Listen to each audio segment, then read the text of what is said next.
விழுப்புரம் பாமகவில் அக்கட்சியினர் நிறுவனர் டாக்டர் ராமதாசுக்கும் அவரது மகன் டாக்டர் அன்புமணி ராமதாசுக்கும் இடையே கருத்து வேறுபாடு நிலவி வருவது அக்கட்சியினர் மத்தியில் பெரும் பரபரப்பையும் குழப்பத்தையும் ஏற்படுத்தியுள்ளது. இதனிடையே பாமக நிறுவனர் டாக்டர் ராமதாஸ் பாமகவிலிருந்து பல மாவட்ட செயலாளர்கள், மாவட்ட தலைவர்களை நீக்கம் செய்து புதிய பொறுப்பாளர்களை நியமனம் செய்து வருகிறார்.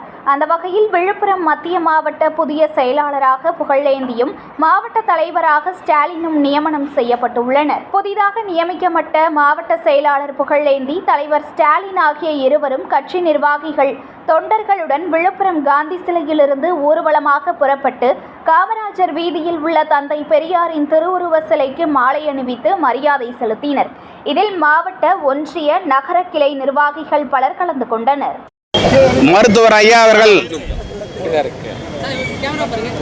தமிழின போராளி மருத்துவர் ஐயா அவர்கள் மத்திய மாவட்ட செயலாளராக புகழேந்தி ஆகிய என்னையும், மாவட்ட தலைவராக திரு ஸ்டாலின் அவர்களையும் நியமனம் செய்துள்ளார். மருத்துவர் ஐயா அவர்களுக்கு விழுப்புரம் மத்திய மாவட்ட பாட்டாளி மக்கள் கட்சி சார்பாக கோடான கூடி நன்றியினை தெரிவித்துக் கொள்கிறோம். இன்று விழுப்புரம் நகரத்திற்கு நகர தலைவர் செயலாளராகவும், விக்கிரவாண்டி சட்டமன்ற தொகுதி விழுப்புரம் தொகுதிக்கு ஒன்றிய தலைவர் செயலாளராக இன்றைக்கி நியமனம் செய்திருக்கிறார்.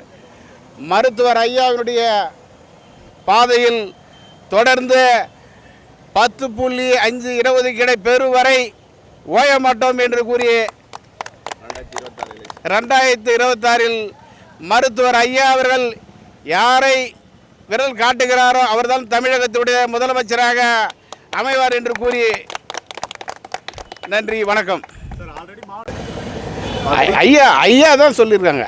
ஐயா சொல்கிறது தான். இது வரைக்கும் ஐயா தான் லெட்டர் கொடுத்தாங்க. ஐயா நியமனம் தான் எல்லாருக்கும் கொடுத்துருக்காங்க. ஐயா தான் எல்லாம். 2 பேரும் மோதல் போக்கு நிலவுது. இந்த டைமில் வந்து பதவி வாங்குறது நல்லா இருக்கும். இல்லை, ஐயா முடிவு பண்ணுறாங்க. ஐயா தான். ஐயா சொல்கிறது தான் நல்லது தான். 2 கண்கள் விரைவில் இணைவாங்க, நல்ல ஒற்றுமையாக இருப்பாங்கன்னு எங்களுக்கு நம்பிக்கை இருக்குது. சேலம் சட்டமன்றத்தில் எம்எல்ஏ பார்த்தீங்கன்னா இப்போ உடல்நல குறைவாக வாக்குமூலம் அனுமதிக்கப்பட்டிருக்காரு. இந்த உள்கட்சி பிரச்சனை காரணமாக இல்லை உடல்நிலை சரியில்லைங்களா அவருக்கு? உடல்நிலை சரியில்லைங்க, வேறு ஒன்றும் இல்லைங்க. நாங்கள் எல்லாம் ஒற்றுமையாக தான் இருக்கிறாங்க. ஐயாவும் சின்னையாவும் விரைவில் செஞ்சுப்பாங்க, நல்ல தீர்வு கிடைக்கும்.